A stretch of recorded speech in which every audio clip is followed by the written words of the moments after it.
अस्सलाम वालेकुम बच्चों। आज से पढ़ो सबक नंबर 7 पनुन पनुन घर। घर गो सो जाय या जाय कह रोजा आस, चाहे सो जानवर आस या इंसान आस, कह ते आस युस पन्निस यत रोजान आस तथ वनान घर, मकान, होम। टोट टोट गो कह चीज पसंद आसुन, कुन चीज से माय मोहब्बत आसुन, यानी कह चीज कुन चीज से वारिया मोहब्बत, कह चीज वारिया टोट, ये मोल मोज टोट, तम सह मोहब्बत। फिरित फिरित गो अगर कुन जाए दोहस गो पे यमो शाम बग वापस फिरित, तथ वन फिरित यून। आलियन गो ओल आसुन, यानी कि जानवर वुडवन जानवर तिमन ओल, तिहंद मकान वन आलियन, यानी कि तम आलियन मज रोजान। तबेलस गो यथ मज गुर वगैरह रोजान। वोज गो यथ मज गगुर नूल या सर्फ तम वाज मज रोजान, सह तिहंद घर आसान।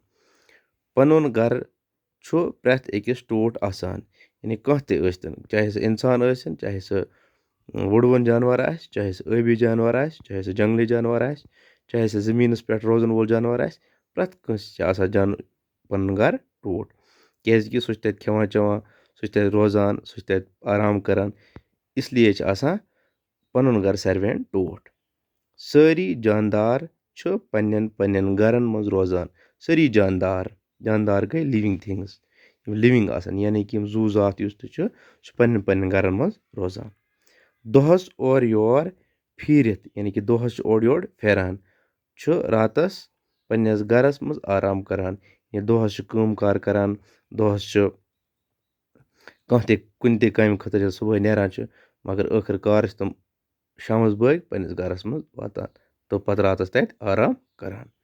मे पनुन घर सठा टूट, यानी मे वनान कि मे पनुन घर सठा टूट, यानी अस सारवेन पन पनुन घर सठा आसान टूट, सठा गो वारिया वारिया टूट आसान।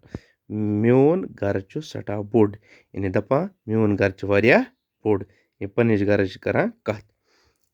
तथ 5 कमर तो किचन, यानी कज कमर 5 कमर तो किचन, यानी तह ते आसो पन पनुन घर, पन पन्न घरस मुतलिक अगर तुम वन यू कि तुम लिखियो कि तुहंद घर क्युथ, तुम लिखियो कि तुहंद घर तथ मज कज कमर, सह कोता बोड़, किचन कज मेन पर्न खतर अख कमर, यानी क्या यानी तुम वुचो कि तुहंद पर्न खतर कज कमर, यानी कि आराम कथ मज त्रावान, खेवान चेवान कथ मज, पोथ अगर यी सह कथ मज रोजान। मे सत म्योन मोल मोज तो मीन बिन रोजान, यानी कि क्या वन यह म्योन युस घर यह बोड़ घर, तथ 5 कमर, मेन पर्न खतर तथ मज अख कमर, यह मज परान, मे सत मीनिस घरस मज कुस रोजान, म्योन मोल मोज तो बिन रोजान।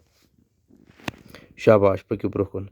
लकट जानवर रातस आलियन मज रोजान, तम कत रोजान आलियन मज रोजान, यानी कि वुडवन जानवर तम आलियन मज रोजान। तम कुलियन पे ऐल बनावान, कथ पे बनावान ऐल, कुलियन पे। शाबाश गो ब्रो, आवा समझस मज। अम ब्रोह पढ़ो सुबस।